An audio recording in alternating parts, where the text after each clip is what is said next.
que je vais donner dans cette vidéo sont des chiffres véritables et vérifiables. Si vous voulez comprendre ce qui va se passer dans les prochaines années, comprenez ces chiffres. 33% des sols de la planète sont dégradés, inexploitables. 65% des terres arables sont en Afrique, les terres exploitables pouvant être utilisées pour l'agriculture. Ce qui veut dire qu'il ne reste que 2% de terres exploitables pour nourrir tout le restant de la planète.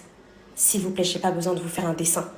Les Africains qui vivent à l'extérieur, commencez à économiser. C'est plus le moment de faire les assistances sociales africaines.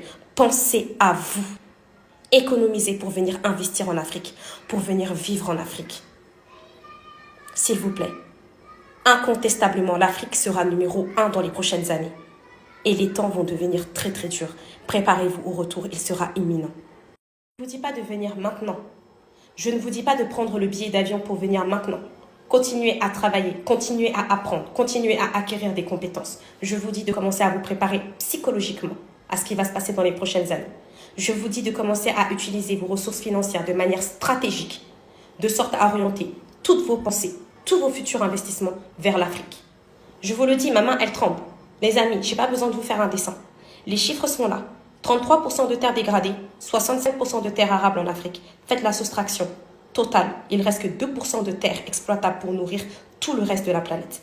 C'est pour cela que tous les yeux sont tournés vers l'Afrique. À nous, Africains, d'être stratégiques. À nous, Africains, d'être réfléchis. À nous, Africains, de prendre conscience de la valeur de notre territoire et de notre continent.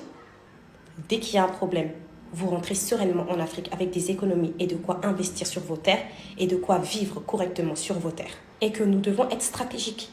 Il n'y a pas de sentiments, il n'y a que des intérêts. Soyons prêts, soyons soudés, soyons forts. Et nous n'allons pas louper cette vague de développement africain.